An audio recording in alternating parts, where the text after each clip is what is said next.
Hello guys, स्वागत है आपका केमिस्ट्री क्लासेस में। आज के लेक्चर में आज हम आपको एरोमेटिक यौगिक के बारे में बताएंगे। Aromatic amine. एरोमेटिक एमीन क्या है? Aromatic amine. एरोमेटिक एमीन में आपको क्या पढ़ना है? एनिलीन। एरोमेटिक एमीन में क्या पढ़ना है? एनिलीन। इसका संरचना सूत्र देख लीजिए पहले। संरचना सूत्र क्या है? ये है इसका संरचना सूत्र। इसको कहते हैं एनिलीन। और अणुसूत्र क्या है? अणुसूत्र है C6H5NH2। C6H5NH2। एरोमेटिक एमीन में आपको मुख्य रूप से एनिलीन ही पढ़ना है, यही होता भी है। संरचना सूत्र इसका ये है और अणुसूत्र C6H5NH2 है। अगर आप अणुभार निकालना चाहेंगे तो इसका अणुभार भी कैलकुलेट कर सकते हैं। अणुभार कैसे निकलेगा? 12 × 6 + 5 × 1 + 14 × 1 + 2 × 1। 12 × 6 = 72, 5 × 14 = 2, 72 और 2 = 77, 16। ये आ गया 7 × 6 = 13, 7 × 1 = 8, 9, 93। इसका अणुभार आ गया मॉलिक्यूलर वेट 93। तो ये जनरल इंट्रोडक्शन है इसका। अब इसके बारे में हम आगे देखेंगे बनाने की विधियाँ। अब बनाने की विधियाँ कौन कौन सी हैं, चलिए देखते हैं एक एक करके कि कौन कौन सी विधि द्वारा इसको हम बना सकते हैं।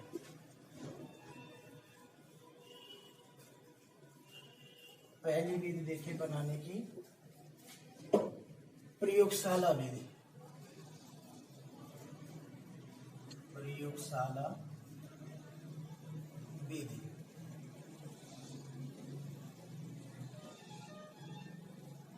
प्रयोगशाला विधि क्या होता है? इसमें देखिए रिएक्शन पहले हम आपको लिख देते हैं, उसके बाद समझिए कि वास्तव में प्रयोगशाला विधि द्वारा कैसे हम बना सकते हैं एनिलीन को।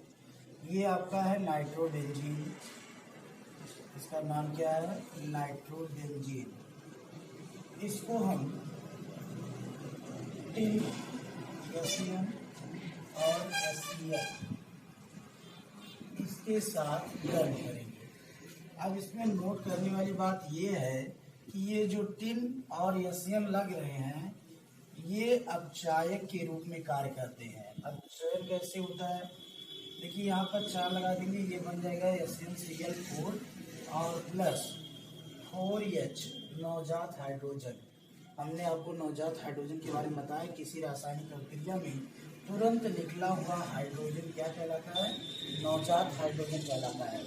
अब ये नवजात हाइड्रोजन इसको क्या करेगा? अपचयित करेगा। यानी कि ये हमको कहाँ से मिलेगा? इनकी अभिक्रिया द्वारा ये नवजात हाइड्रोजन हमको मिला, इसका अपचयन होगा। अपचयन होगा, क्या मिलेगा? NH2 और H2O, 2H2O। और ये कितने लगेंगे? 4।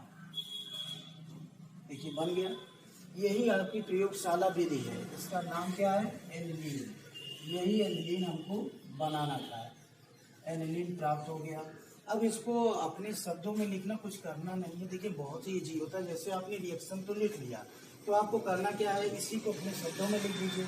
अपने शब्दों में कैसे लिखेंगे कि जब हम नाइट्रोबेंजीन को एसियन और एससीएल की उपस्थिति में या मिश्रण के साथ गर्म करते हैं तो एनिलीन प्राप्त होता है। यानी नाइट्रोबेंजीन का चयन हो जाता है किसमें?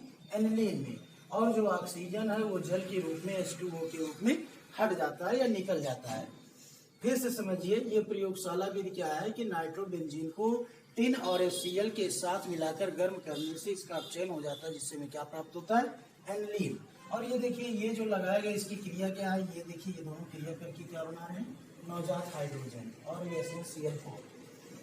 ये हो गई पहली मेथड, पहली विधि। दूसरा है औद्योगिक निर्माण। दूसरी विधि क्या है, औद्योगिक निर्माण। औद्योगिक निर्माण, देखिए औद्योगिक निर्माण क्या है, इसको भी पहले आप क्रिया से देख लीजिए। जैसे हम ले रहे हैं नाइट्रोबेंजीन, ये नाइट्रोबेंजीन हो गया, नाम लिख देंगे इसका नाइट्रोबेंजीन, ये नाइट्रोबेंजीन हो गया। अब इसका अपचयन कराएंगे हम आयरन Fe और HCl के द्वारा, Fe और HCl के द्वारा। तो Fe और HCl के द्वारा अगर इसका अपचयन हम कराते हैं तो देखिए ये दोनों की, जैसे यहाँ पर ये दोनों अपचायक थे, यहाँ पर ये अपचायक है और अपचायक के रूप में ये करेंगे क्या, देखिए Fe प्लस HCl, तो ये बन गया FeCl3 और प्लस निकल गया नवजात हाइड्रोजन। तो कितने हो गए, इसको 2 कर दीजिए, यहाँ पर 2 कर दीजिए और यहाँ पर 6 कर दीजिए, तो कितना हाइड्रोजन निकला, 6 हाइड्रोजन निकला। यही हाइड्रोजन क्या करेगा, इसको अपचयित करेगा। यही हाइड्रोजन क्या करेगा, इसको अपचयित करेगा। देखिए अपचयन होगा तो क्या बन जाएगा, एनिलीन। एनिलीन ही हमको बनाना था, ये अपचयित हो गया NH2 में, इसका नाम हो गया एनिलीन। और एनिलीन और जो साइड प्रोडक्ट के रूप में बचेगा वो बचेगा 2H2O। देखिए कुल मिला के यहाँ कितने हाइड्रोजन लगे, 2 दूनी 4 2 6। यहाँ पर भी 6 लगे थे, 2 दूनी 4 2 6, तो यहाँ पर भी आप 6 कर देंगे, 6 लगा था और यहाँ पर भी 6 लगा है, 4 हाइड्रोजन ये और 2 हाइड्रोजन ये। तो देखिए औद्योगिक निर्माण ये हो गया, दोनों लगभग सेम चीजें, केवल अंतर किसका है, यहाँ पर औद्योगिक निर्माण में आयरन है और जो प्रयोगशाला विधि है उसमें क्या है, टिन है। यही दोनों में अंतर है, देखिए यहाँ पर, और बाकी सारी चीजें क्या है, सेम है, इक्वल है। कहने का मतलब कि अगर आपको प्रयोगशाला भी तैयार होगी तो औद्योगिक निर्माण अपने आप तैयार हो जाएगा, केवल आयरन, टिन के स्थान पे हम क्या ले लेंगे, आयरन ले लेंगे। चलिए तीसरी विधि देखते हैं।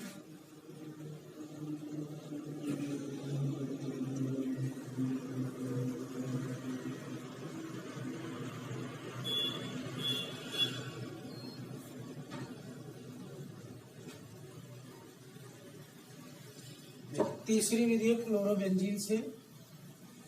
तीसरा है फ्रॉम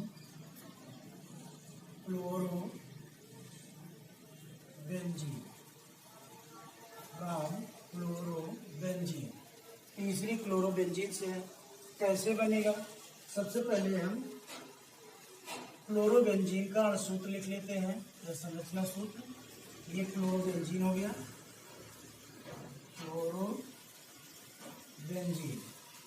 अब क्लोरोबेंजीन को हम किसके साथ गर्म करें या क्या लगा दें जिससे यहाँ से Cl हट जाए और क्या जुड़ जाए, NH2, यानी कि हमको बनाना है एमीन, और एमीन जोड़ने के लिए हमें NH2 ग्रुप यहाँ लगाना पड़ेगा, लेकिन वो किसके साथ लगाना पड़ेगा। देखिए अगर यहाँ पर हम ले लें अमोनिया, अमोनिया के साथ इसको हम किसकी उपस्थिति में गर्म कर दें, Cu2O, और टेम्परेचर रख दें लगभग 250 सेल्सियस तक।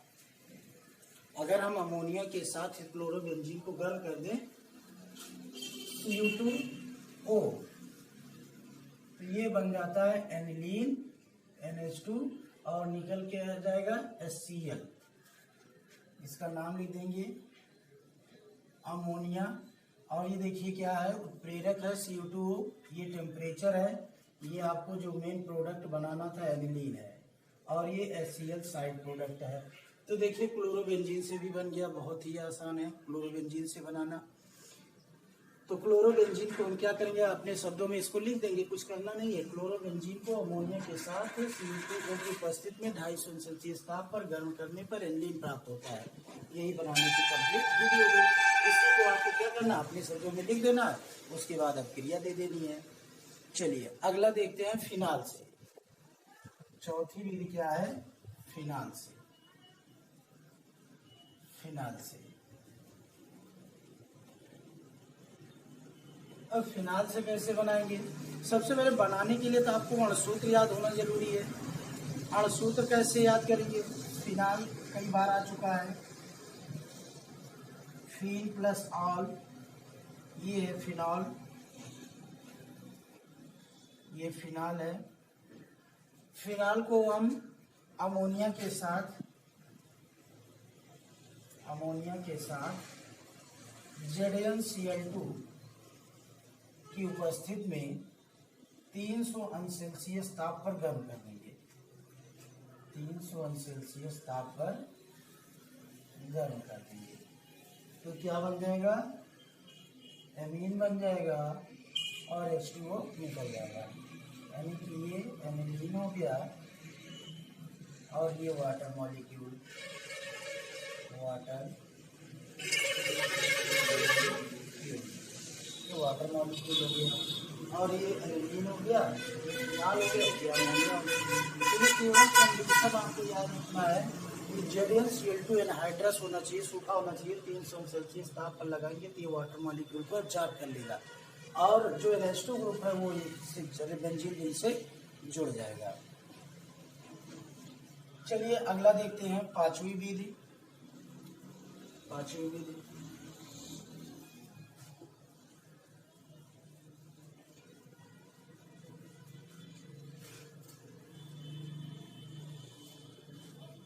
पांचवी विधि है हाफमान ब्रोमाइड अभिक्रिया द्वारा।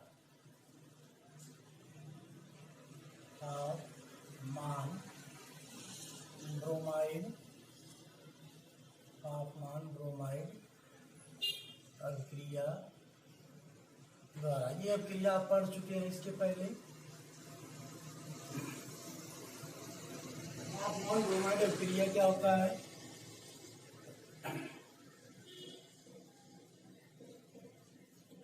ये बेंजेनेमाइड है,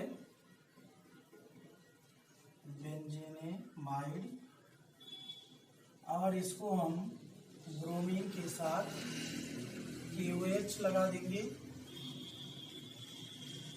इसको हीट करेंगे तो एक कार्बन कम हो जाएगा, ये बन जाएगा एनिलीन और निकलेगा K2CO3 plus KBr plus H2O, ये हो गया एनिलीन।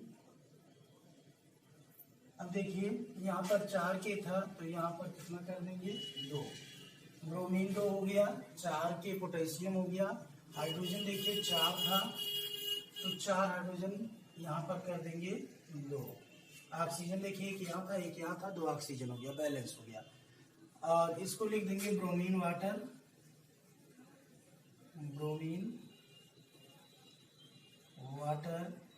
और इसको पोटेशियम हाइड्रोक्साइड और ये benzenamide, aniline, potassium carbonate, potassium bromide, water molecule. तो इस तरीके से देखिए ये हाफमान ब्रोमाइड अभिक्रिया हमने आपको बताई, ये इम्पोर्टेंट भी है और इसके पहले लेक्चर में भी ये आ चुका है। हाफमान ब्रोमाइड अभिक्रिया चाहे एलिफैटिक अमीन हो चाहे एरोमेटिक अमीन हो, उसमें हमेशा एक कार्बन की कमी होती है और एमीन बनता है, एमाइड लिया जाता है। देखिए हाफमान ब्रोमाइड है, ये एमाइड लिया जाता है और एमीन प्राप्त होता है। अब हम इसका भौतिक गुण देखेंगे, फिजिकल प्रॉपर्टीज, भौतिक गुण के बारे में अध्ययन करेंगे।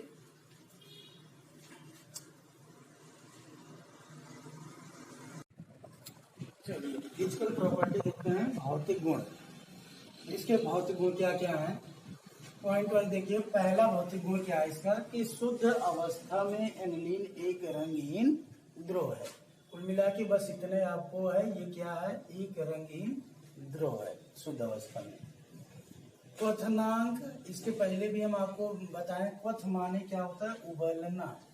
क्वथ माने क्या होता है? उबलना। अंक माने टेम्परेचर से यहाँ मतलब है कि वो टेम्परेचर जिसपे कोई पदार्थ उबलता है वो कितना है? 184 अंश सेल्सियस। कहने का मतलब क्या है कि अगर एनिलीन को, इस रंगहीन द्रव को 184 अंश सेल्सियस ताप पर गर्म कर दिया जाए तो वो उबलने लगेगा। फिर है वायु में खुला रखने पर अल्प मात्रा में इसका ऑक्सीकरण हो जाता है। वायु में अगर खुला छोड़ दीजिए स्वतंत्र रूप से तो इसका ऑक्सीकरण हो जाता है, पूरा नहीं, अल्प मात्रा में, थोड़ी बहुत मात्रा में। इसी कारण से यानी कि ऑक्सीकरण होने के कारण से इसका रंग कैसा होता है, हल्का भूरा होता है। क्यों होता है? क्योंकि अगर इसको आप खुला स्वतंत्र रूप से छोड़ देंगे तो इसका कुछ ऑक्सीकरण हो जाता है और ऑक्सीकरण होने के कारण इसका रंग कैसा हो जाता है, हल्का भूरा। नेक्स्ट है चौथा, यह जल में अल्प विलेय है। कहने का मतलब पूरी तरीके से नहीं घुलता, अगर आप पानी में डालेंगे तो कुछ क्वांटिटी तो इसकी घुल जाएगी लेकिन कुछ रह जाती है, इसीलिए इसको अल्प विलेय कहा जाता है। परंतु देखिए ईथर, ये सब कार्बनिक विलायक है, जितने भी कार्बनिक विलायक है, जैसे क्या है, ईथर है, एल्कोहल है, क्लोरोफॉर्म है, इन सब में अधिक मात्रा में विलेय है। कहने का मतलब कि कार्बनिक विलायकों में जैसे ही आप एनिलीन को डालोगे वो पूर्णतः विलेय हो जाएगा, लेकिन जल में डालोगे तो कम मात्रा में घुलेगा। इसका आपेक्षिक घनत्व 1.02 होता है, इसकी कोई यूनिट नहीं होती है, इसीलिए केवल 1.02 लिखा गया है। यह एक विषैला पदार्थ है। देखिए ये जो है ये पदार्थ एनिलीन विषैला होता है थोड़ा। फिर है रासायनिक गुण। इसके जो रासायनिक गुण होते हैं उसमें देखिए एनिलीन का अगर अणुसूत्र देखा जाए तो देखिए इस तरीके का है संरचना सूत्र इसका, NH2। तो कहने का मतलब ये NH2 एरोमेटिक में भी है और ये NH2 एलिफैटिक में भी है। तो देखिए एक अभिक्रिया इसकी हो गई, मतलब कि NH2 समूह की हुए अभिक्रियाएं, कुल मिला के जो एनिलीन की अभिक्रियाएं उनको 3 वर्गों में बांटा गया है। एनिलीन की जितनी भी अभिक्रियाएं होती हैं, रासायनिक अभिक्रियाएं, उनको मुख्य 3 समूहों में या 3 वर्गों में रखा गया है। पहला देखिए कि एमीन समूह की या एमिनो समूह की वे अभिक्रियाएं जो एलिफैटिक एमिनो के समान है, मतलब ये एलिफैटिक यौगिक है, ये एरोमेटिक यौगिक है, तो इसकी ऐसी अभिक्रियाएं जो एलिफैटिक यौगिकों के समान है। दूसरा क्या कह रहा है कि एमिनो समूह की अभिक्रियाएं जो एलिफैटिक एमिनो से भिन्न है, यानी कि एक तो जो इसके इक्वल है और जो इसके इक्वल नहीं है।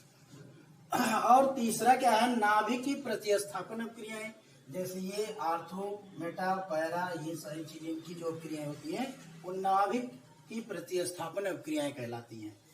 तो ये हो गई 3 अभिक्रियाएं। कहने का मतलब कि इसकी अभिक्रियाओं के कुल हमको 3 कैटेगरी में पढ़ना है। चलिए एक एक करके अब हम लोग इसको देखते हैं। पहला देखेंगे,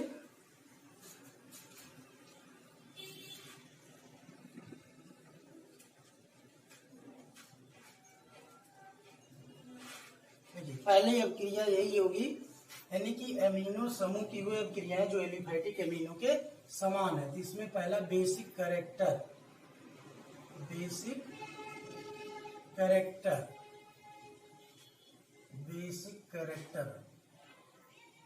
अब बेसिक कैरेक्टर क्या है, एनिलीन लिख लीजिए, ये एनिलीन हो गया। इसकी प्रवृत्ति क्षारीय जैसी है। देखिए इसके पास एक लोन पेयर भी है नाइट्रोजन के पास, और ये बेसिक कैरेक्टर वाला यौगिक है एनिलीन। तो कहने का मतलब कि अगर इसके संपर्क में कोई अम्ल ला दिया जाए तो क्या बना लेगा, लवण। ये क्या बना लेगा, लवण, NH3+Cl-। इसको कहते हैं aniline hydrogen chloride, aniline hydrogen chloride. ये आपका क्या बन गया, साल्ट। देखिए ये इसका कैरेक्टर कैसा है, बेसिक कैरेक्टर है, इसका कैरेक्टर कैसा है, एसिडिक कैरेक्टर है, और दोनों मिलकर क्या बना लिए, साल्ट। एसिड और बेस मिलकर क्या बना लिए, साल्ट। तो ये इसका बेसिक कैरेक्टर हो गया। इससे प्रदर्शित हो रहा है कि इसका कैरेक्टर कैसा है, इसका लक्षण कैसा है, क्षारीय है। फिर नेक्स्ट रिएक्शन देखते हैं।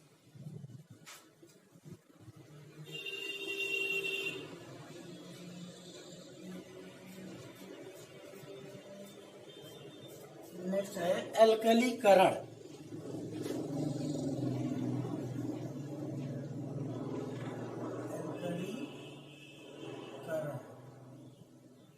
देखिए एल्कलीकरण क्या होता है कि एल्किल ग्रुप का जुड़ना। जैसे एनिलीन हम ले लेते हैं, ये एनिलीन ले लिए, एनिलीन। अब इसकी क्रिया हम किससे करा देते हैं, CH3Cl से। तो CH3Cl से कराएंगे, यहाँ से देखिए Cl माइनस होगा, ये CH3 प्लस होगा, ये मिथिल ग्रुप और ये Cl माइनस। अब यहाँ से एक हाइड्रोजन निकलेगा तो ये Cl बाहर हो जाएगा, क्या बनेगा, NaCH3 और प्लस HCl, इसका नाम हो जाएगा N-मेथिल एनिलीन या बेंजीनेमीन एनिलीन, या इसको लिख सकते हैं बेंजीनेमीन,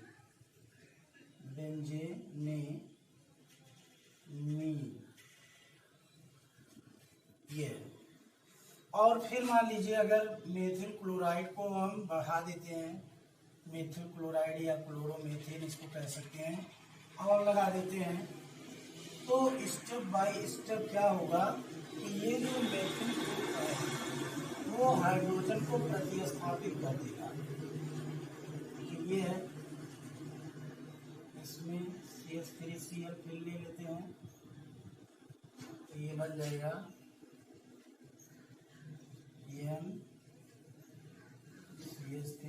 CH3 प्लस HCl। अब हो जाएगा इसका नाम N, डाई मेथिल बेंजीनेमीन या एनिलीन, और इसका नाम आप लिख चुके हो पहले N-मेथिल एनिलीन या बेंजीनेमीन, और ये क्लोरोमेथेन।